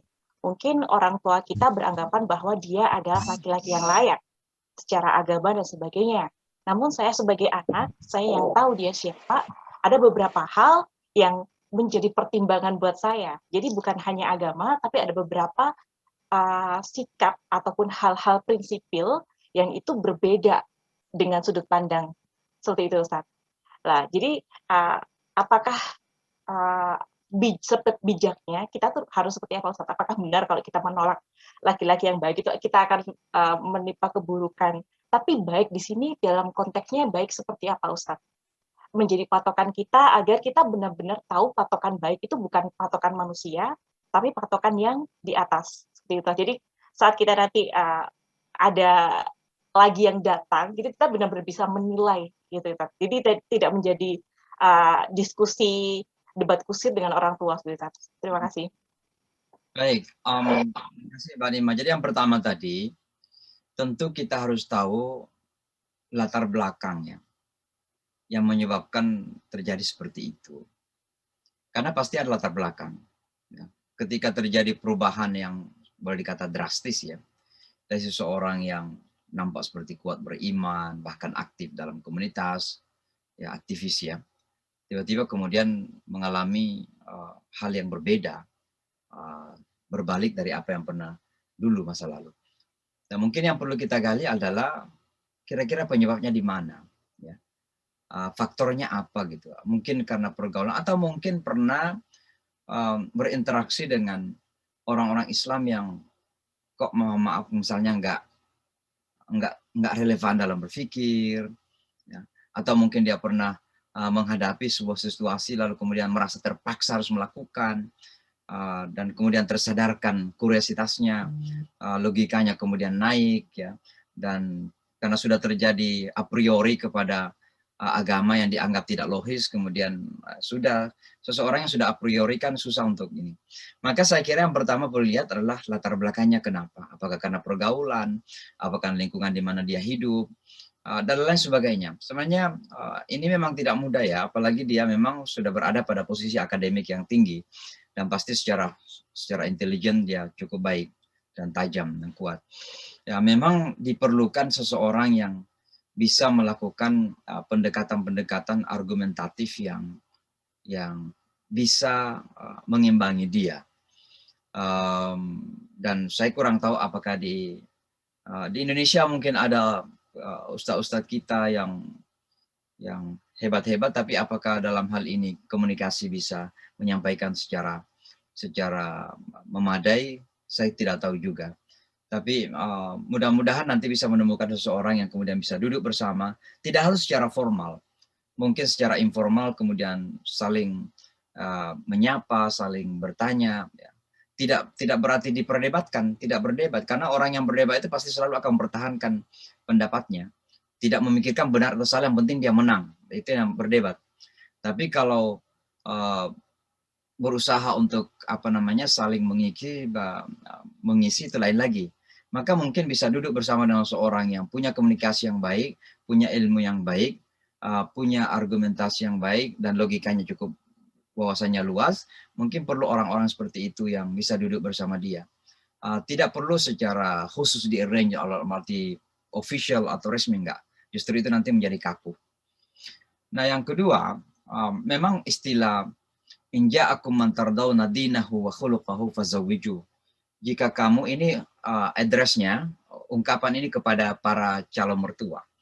Jadi kalau seseorang datang kepadamu dan kamu lihat agamanya dan akhlaknya baik, maka nikahkanlah. Sebab kalau tidak, maka akan terjadi kerusakan. Ya, bukan berarti wanitanya akan rusak, akan terjadi kerusakan, bisa lingkungan, bisa justru laki-laki juga itu yang kemudian akan melakukan kerusakan. Jadi intinya kerusakan ini not about women only, tapi artinya mungkin bisa terjadi hal-hal yang tidak diinginkan lah, kira-kira begitu dalam bahasa yang lain. Maka arti daripada agama dan akhlak ini kan juga luas sebenarnya. Di antara akhlak itu artinya orang tersebut bisa bertanggung jawab bahkan secara keilmuan misalnya. Ya. Jadi jangan sampai misalnya calon perempuannya secara akademik, secara ilmu cukup tinggi, tapi mohon maaf laki-lakinya wawasannya sangat kurang gitu. Nah ini kan secara akhlak juga tidak sesuai. Karena ada namanya al-kuf'u dalam berkira ada kesetaraan gitu. Ya, berusaha untuk yang setara lah, minimal kira-kira saling mengimbangi lah. Ya. Kalau sampai nanti istrinya menyampaikan sebuah ungkapan yang dia paham tidak, nah bisa menimbulkan perkelahian di rumah itu. Gitu kan. Ngomong saja dia nggak paham, ya, apalagi. Jadi harus ada keseimbangan di situ. Walaupun memang itu tidak bersifat mutlak, karena boleh jadi setelah menikah kemudian saling berusaha untuk belajar, saling mengimbangi kan. Tapi kalau dari awal terlalu menjolok dan kita merasa kok nggak rasa cocok, ya masuk dalam bagian agama juga. Jadi agama itu sebenarnya komprehensif sifatnya di situ. Ya. Nah, walaupun memang ada prioritas-prioritas, Ya, jadi misalnya mungkin nampak seperti secara keilmuan sangat jauh bedanya gitu ya. Tapi yang kita anggap kurang ilmunya ini ingin belajar gitu. Apakah itu istri, apakah suami? Nampak seperti cepat belajar, cepat memahami gitu. Nah, nggak apa-apa, mungkin setelah menikah saling belajar sehingga bisa saling mengejar gitu. Bisalah. Jadi di planning rumah tangga itu. Ya. Kenapa? Karena prioritasnya alhamdulillah punya keluarga. Yang begitu. Jadi saya kira tidak seklek begitu, tidak serigid begitu dalam memahami agama dan akhlak. Bahwa yang penting menurut kita agamanya baik, akhlaknya baik, kita terima. Padahal menurut anak kita, waduh nggak nyambung rasanya. Ngomong saja nggak nyambung. Ya, ngomongnya nggak nyambung. Nah, jadi gimana nanti kan? Nah, tapi kalau misalnya lihat akhlaknya, agamanya bagus, lalu kemudian mulai ngomong, oh ya walaupun misalnya dia hanya tamatan SMA dan yang perempuannya misalnya master, tapi ngomongnya kok walaupun tamatan SMA tapi ngomongnya nyambung ya. Oh, udahlah nanti kita sama-sama belajar. Nah, itu kan ada prioritas di situ. Ya, jadi sangat luas sebenarnya pengertian agama dan akhlak di situ. Tidak seseklek, tidak serigid ya, sekaku seperti yang kita paham. Wallahu a'lam bishawab. Mudah-mudahan dapat. Terima kasih Ustaz. Dapat jodoh cepat insya Allah. Amin. Ya silakan. Ya, Ustaz. Terima kasih Usman Ustaz. Ya. Assalamualaikum warahmatullahi wabarakatuh. Dulu saya pernah bertanya-tanya Ustaz. Kenapa pula ini Al-Quran punya surah sapi betina? Kenapa bukan mawar merah misalnya? Ya. Iya.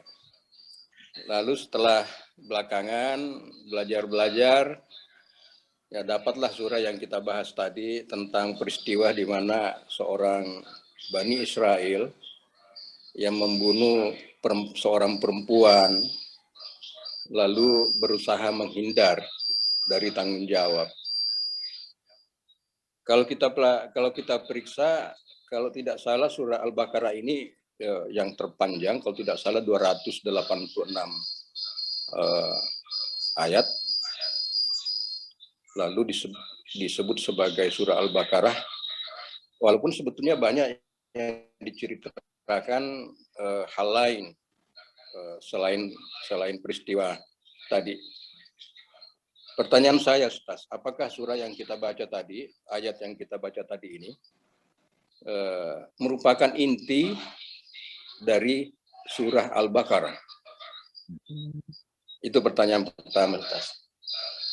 Yang kedua, tadi ada seorang ibu yang bertanya tentang perilaku Bani Israel. Ya, rasa-rasanya memang akhir-akhir ini kita juga merasa bahwa Bani Israel ini sangat relevan, selalu dibahas dalam Al-Quran.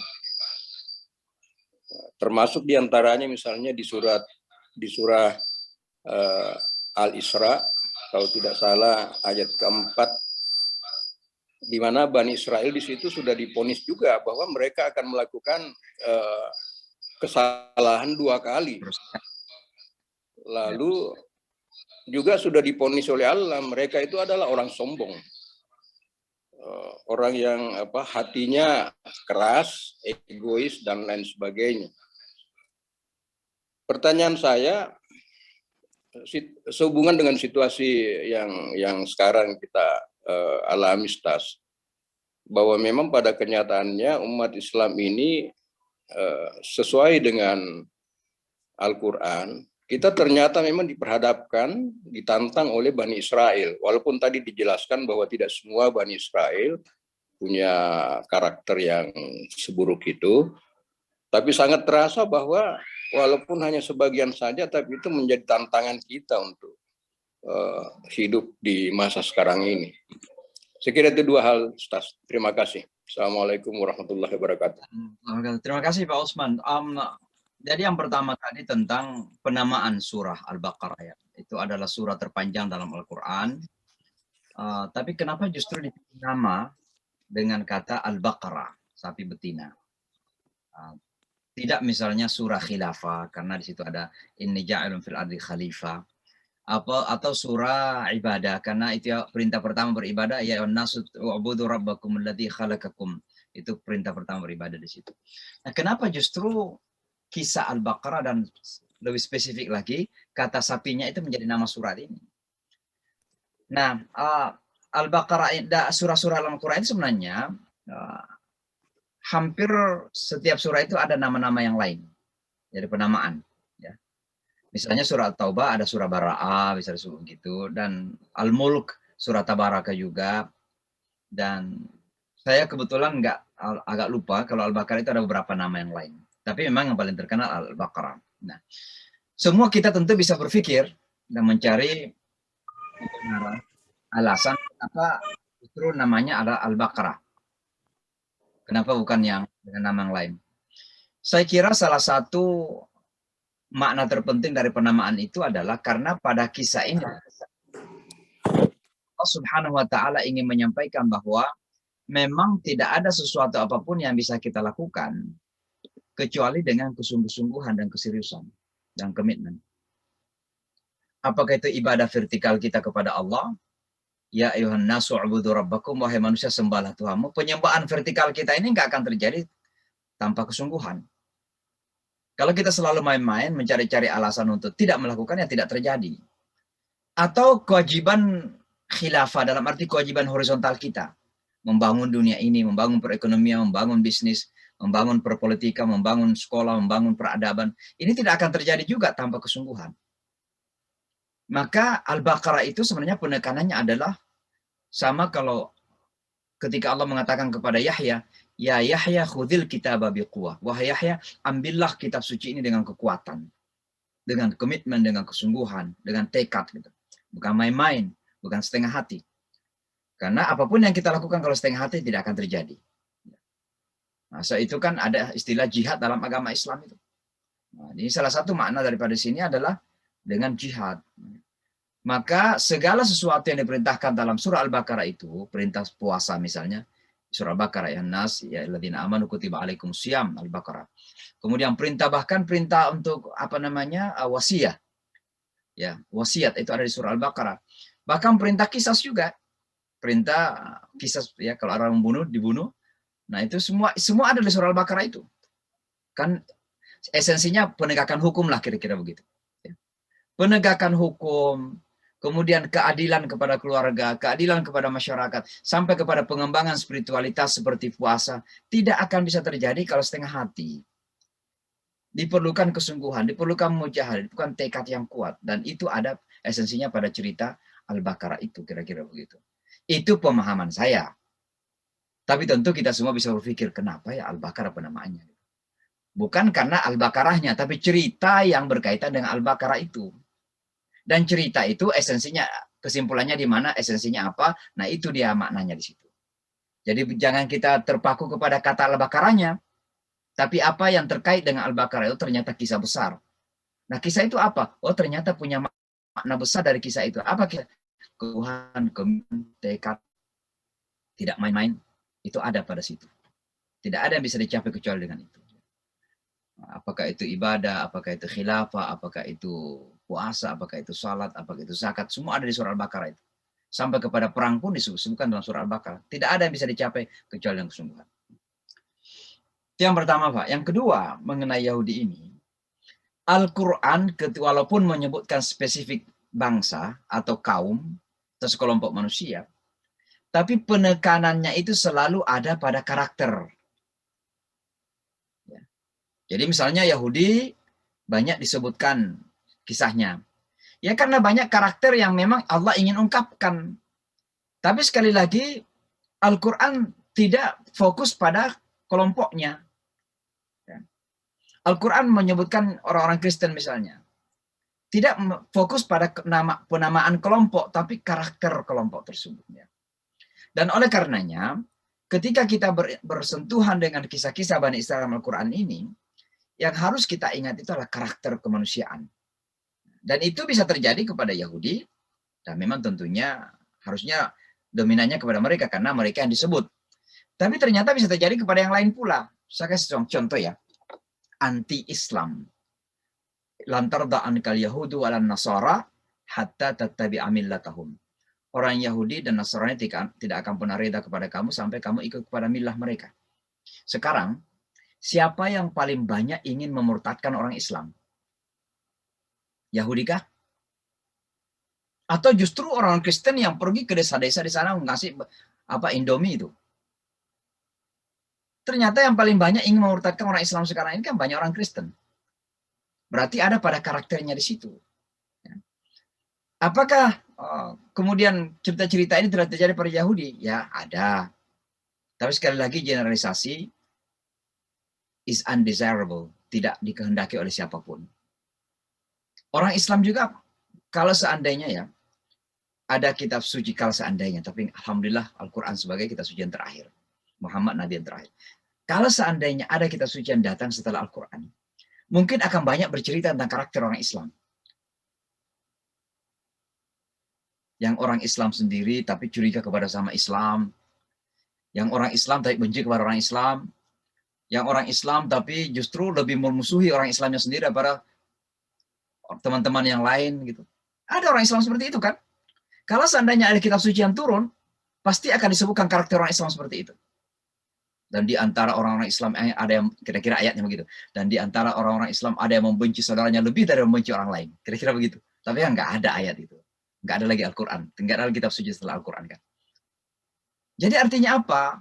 Ini cerita tentang karakter manusia. Nah, kira-kira pada saat itu ada yang melakukan seperti itu, ada yang tidak. Nah, yang melakukan seperti itu kebetulan disebutkan banyak dalam Al-Quran untuk mengingatkan kita supaya kita tidak terjatuh pada karakter yang sama itu. Nah, apakah memang sekarang Yahudi betul-betul terasa? Ya terasa karena memang pertama kita orang Islam merasa. Merasanya itu karena pertama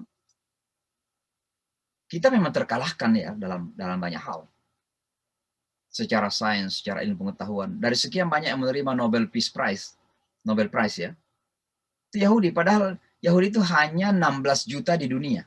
16 juta. 16 ya. 16. Orang Islam ini kan 1,6, 1,7 miliar. Tapi bagi siapa yang menguasai perekonomian dunia, siapa yang menguasai teknologi, sains, media. Nah, karena mereka lah menguasai ini, pada akhirnya kita yang banyak, karena ada isu-isu yang berkaitan langsung, misalnya isu Palestina, isu Timur Tengah, kemudian mereka merasa pernah, dan ini kegagalan memahami sejarah, merasa pernah diusir dari Medina misalnya, karena sudah ada a priori begitu seperti itu, asumsi seperti bahwa orang Islam itu benci pada mereka, maka pada akhirnya dengan kekuatan yang sudah mereka miliki itu, dipakai untuk minimal jangan sampai terjadi lagi kepada mereka yang dianggap kita ini membinasakan mereka.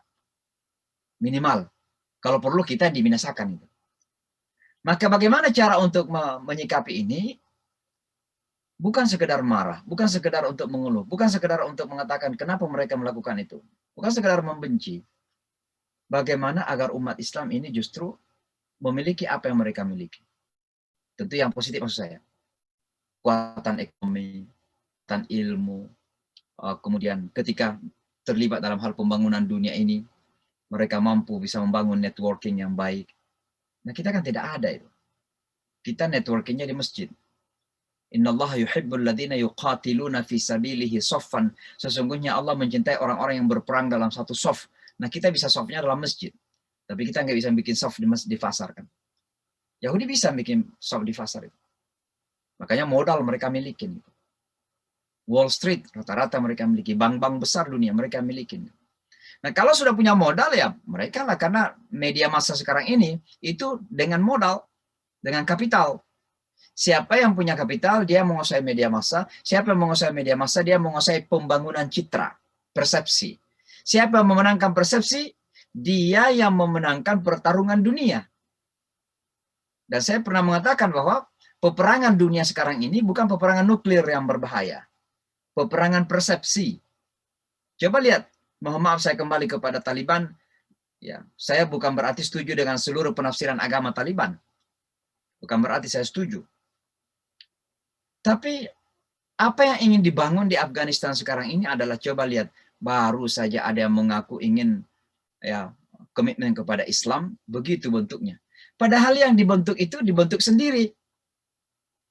Orang-orang yang mau melarikan diri dari Afghanistan. Memangnya diancam, ditakutin, akan dibunuh? Kok Taliban sudah mengatakan semua nggak ada masalah kok. Silakan tinggal di Afghanistan. Mari berkontribusi kepada negara Anda. Tapi kenapa mereka mau melarikan diri? Karena sudah ditakut-takuti, nanti kalau Taliban berkuasa kamu akan dibeginikan, akan dibeginikan. Nanti kalau Taliban berkuasa akan terjadi seperti ini. Lalu kemudian dibangunlah di image-image di media massa itu. Orang-orang melarikan diri. Padahal banyak di antara mereka melarikan diri itu karena momen yang baik untuk sampai ke negara-negara barat. Untuk apa? Memang nggak ada pekerjaan di Afghanistan. Jadi teman-teman kita, saudara kita yang mau lari itu, bukan karena sebenarnya takut dari Taliban. Karena itu momen yang tepat, tidak perlu visa, tidak perlu apa. Yang penting naik pesawat saja, sampai dia ke Qatar misalnya, dari Qatar bisa dapat ke Jerman, kemana gitu. Ini kan asumsinya seperti itu. Tapi yang dibangun, Taliban menakutkan. Bukan berarti saya membela penafsiran agama ya. Boleh jadi saya berbeda pendapat dalam banyak penafsiran agama dari Taliban. Tapi kita harus adil pada orang. Kenapa nggak diberikan kesempatan untuk mereka? Atas nama demokrasi, atas nama kebebasan, atas nama hak orang untuk mengurus negaranya sendiri. Ngapain masih masukin? Buktikan saja kepada Taliban bahwa setahun, 2 tahun mereka kok bisa membuktikan apa yang mereka sampaikan. Pertama, mereka ada amnesti umum. Dimaafkan semua itu. Yang pernah bekerja dengan Amerika, yang bekerja dengan pemerintah yang lalu, semua tidak akan diapa-apakan. Itu sudah janji. Dan itu ada dalam perjanjian dengan Amerika kan. Jadi, coba lihat bagaimana media membentuk itu.